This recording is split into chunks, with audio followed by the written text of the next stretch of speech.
दिल्ली प्राप्ति। पहले ही बता चुकी हूँ कि जिस समय पृथ्वीराज के पिता सोमेश्वर जी चौहान अजमेर में राज करते थे, उस समय दिल्ली का शासन तोमर वंश के राजा अनंगपाल के हाथों में था। प्रथम अनंगपाल द्वारा दिल्ली में तोमर वंश स्थापित हुआ और उस समय से लेकर दूसरे अनंगपाल के बीच लगभग 20 राजाओं ने दिल्ली में शासन किया। पृथ्वीराज के नाना अनंगपाल तोमर वंश के अंतिम अनंगपाल थे।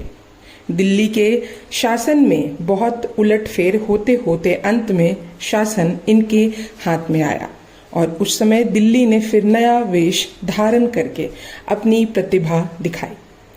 राजा अनंगपाल के शासनकाल की किसी विशेष घटना का पता नहीं लगता है। उनके दिल्ली बसाने के समय की कहानी पहले ही बताई जा चुकी है, परंतु विचार करने से पता चलता है कि दिल्ली बसाने वाले प्रथम अनंगपाल थे और रासों में भ्रमवश दूसरे का अनंगपाल नाम लिखा गया। राजा अनंगपाल की 2 कन्याएं थीं। एक का विवाह सोमेश्वर जी से तथा दूसरे का कन्नौज के राजा जयचंद के पिता से हुआ। कुछ इतिहासकारों का मत है कि पृथ्वीराज के दादा बीसल देव जी ने दिल्ली पर एक बार आक्रमण किया था। राजा अनंगपाल हार गए थे और उन्होंने अपनी छोटी पुत्री की शादी बीसल देव जी के पुत्र सोमेश्वर जी से कर दी थी। इस विवाह बंधन में दोनों राज्य दुश्मनी भूलकर मित्रता के बंधन में बंध गए। इसके बाद की घटनाओं का हमारी इस जीवनी से संबंध है। उस समय अनंगपाल तथा सोमेश्वर में घनिष्ठ प्रेम था। पृथ्वीराज कभी अजमेर में रहते थे, कभी दिल्ली में। राजा अनंगपाल बचपन से ही उनके गुणों पर मुग्ध थे और जानते थे कि भविष्य में यह एक होनहार मनुष्य होगा। इसलिए जब वे बूढ़े हो गए और उन्होंने इस संसार से एक प्रकार से विरक्त होकर पृथ्वीराज को अपने राज्य का उत्तराधिकारी बनाना चाहा, तो इसी विचार के अनुसार उन्होंने पृथ्वीराज को इस बात की सूचना देकर अजमेर में बुला लिया।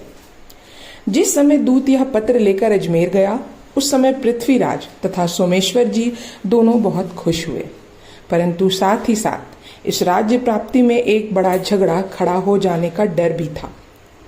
इसलिए इस बारे में विशेष विचार की जरूरत आ गई। पृथ्वीराज ने अपने सामंतों को इकट्ठा करके सभा की। सभा में अनंगपाल का पत्र पढ़ा गया और उस समय पर विचार होने लगा। सबसे अधिक विचार करने की बात यह थी कि हालांकि राजा अनंगपाल पृथ्वीराज को दिल्ली का शासन भार दे रहे थे, परंतु उसका प्राकृतिक उत्तराधिकारी उनका बड़ा नाती कन्नौज का राजा जयचंद था। राज्य जयचंद को ना मिलकर पृथ्वीराज को मिल रहा था, जिससे आपस में एक भयानक दुश्मनी होने की संभावना दिखाई दे रही थी। यदि विचार किया जाए तो यह भी मानना पड़ेगा कि भारत में हिंदू स्वतंत्रता सूर्य के अस्त होने के कारणों में पृथ्वीराज को दिल्ली का सिंहासन प्राप्त होना भी एक कारण था।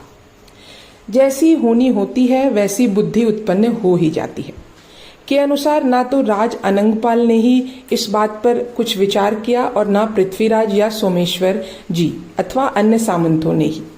इन सब ने राजा अनंगपाल से अचानक ही प्राप्त हुए इस राज्य पर अपना अधिकार जमाना ही कर्तव्य समझा और इसी अनुसार पत्र भी लिख डाला। कुछ दिनों बाद पृथ्वीराज बहुत ठाट बाट से अपने वीरों तथा सामंतों को साथ लेकर दिल्ली की ओर चल दिए। पृथ्वीराज के दिल्ली पहुंचते ही उत्सव मनाने जाने लगा। गुरुवार को पृथ्वीराज दिल्ली के राज सिंहासन पर बैठाए गए।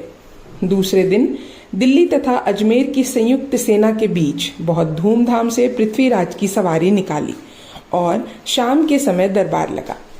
पृथ्वीराज राजगद्दी पर विराजमान हुए। दोनों राज्यों के प्रधान कर्मचारियों ने दरबार में आकर बधाई दी और तोहफे भी दिए। दूसरे दिन अनंगपाल सबसे विदा होकर अपनी धर्मपत्नी सहित बद्री का आश्रम के लिए चल दिए और पृथ्वीराज नीति तथा न्यायपूर्वक दिल्ली राज्य का शासन करने लगे।